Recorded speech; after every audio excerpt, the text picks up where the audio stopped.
Oxford. There were more than 30 minutes left before tip-off at the Pavilion at Ole Miss, and the student section was packed. Decked out in complimentary red Ole Miss basketball jerseys, the students were heckling Auburn's Bryce and Malik Dunbar as the Tigers guards were finishing up their pre-game shooting rituals. Brown and Dunbar kept missing, and the students laughed and cheered each time the ball failed to go through the hoop. Brown and Dunbar laughed and played along, but the Tigers went to the locker room knowing they were in for a loud night. And they were. The Pavilion was built in hopes that there would be nights like Wednesday, when Ole Miss jumped on a nationally ranked opponent and a rowdy crowd would bring the Rebels home. That's exactly what happened Wednesday, as Ole Miss built a 12-point halftime lead, withstood a furious second-half rally and then pulled away late to knock off the 11th-ranked Tigers, 82-67. There will be talk in the coming days about the NCAA tournament, and that's understandable, as Ole Miss is now 12-2 overall and 2-0 in the Southeastern Conference, winners of 9 games in a row.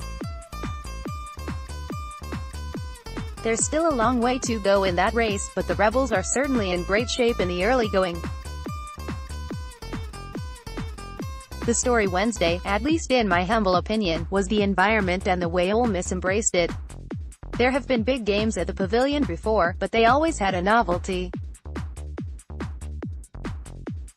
Ole Miss opened the arena 36 months ago with wins over Alabama and Georgia, but the building underscore and not the games underscore was the draw. In March 2017, Ole Miss faced Georgia Tech in a NIT quarterfinal. Sure, the basketball mattered, but the NIT is artificially generated drama. It's nice to win, yes, but no one cares, and no one remembers. The Pavilion wasn't completely full Wednesday night underscore. Ole Miss announced a crowd of 8,241 underscore, but it was loud, and the fans who made their way into the arena were there for basketball.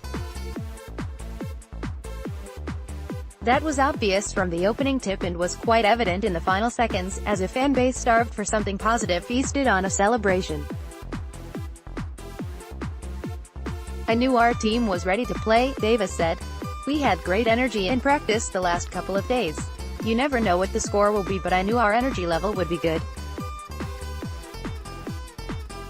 It was special for me to see the fan base and that come together this early.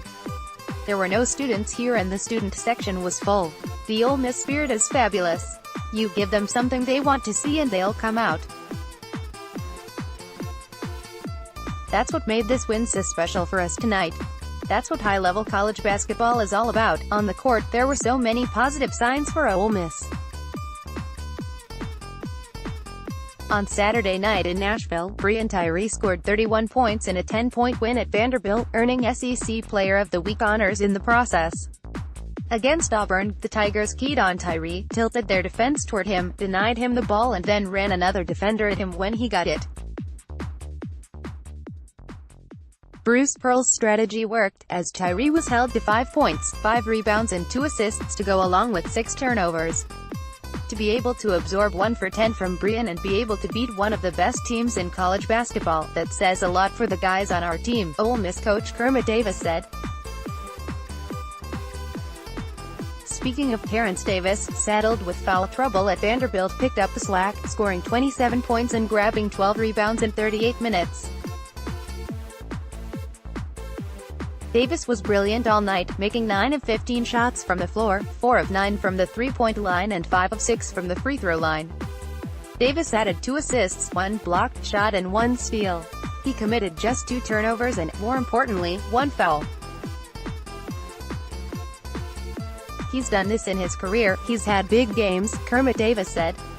If you come to our gym, he and Brian and Dom, Elenichek and Blake Hinson are the first ones, every day.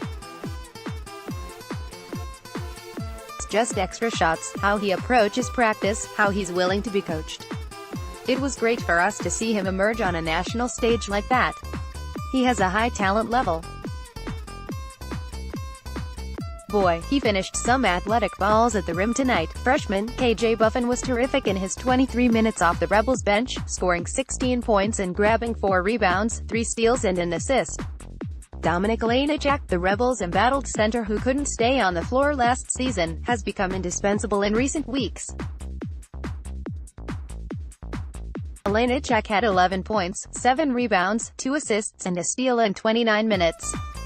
He was 9 for 12 from the free throw line and gave Auburn's talented big man, Austin Wiley, fits.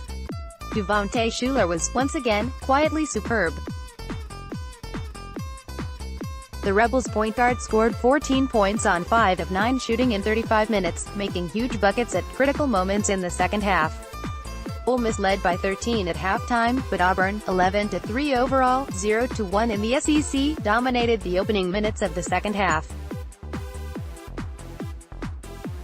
The Tigers pulled to within 56-54 with 9:04 left.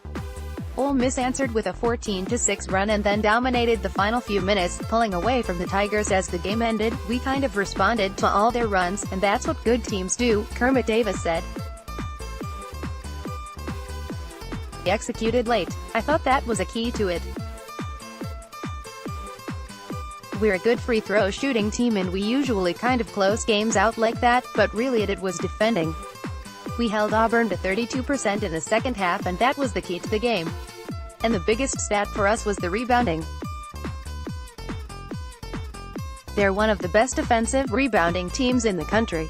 They got us late but 45-37, plus 8, is terrific for us. They made some buckets," Auburn coach Bruce Pearl said. "You get out-rebounded like we got out-rebounded, pretty significantly. It was an issue for us. They were more aggressive, they were more physical, they were tougher, they definitely had an edge. We were a step behind them all night." This program has won 20 games for the last however many years except last year when they had a disappointing year. Andy Kennedy left a really good team and Kermit did a great job signing Buffin and Hinson. What Kermit was able to do was give them a little bit more discipline offensively. They're valuing possessions more. Andy gave them a little bit more freedom, but as a result of that freedom, there were times they would have empty possessions. You don't have empty possessions with Kermit. He's plugged that in and you can see. Kermit Davis is one of the best coaches in the country. We understand that. Ole Miss travels to know. 14 Mississippi State, a game that will be a homecoming of sorts for Davis, an MSU grad who grew up going to games as the son of longtime former MSU coach Kermit Davis Sr. "My brother and I probably made the first shot that was ever made at Humphrey Coliseum when my dad was the coach," Davis said.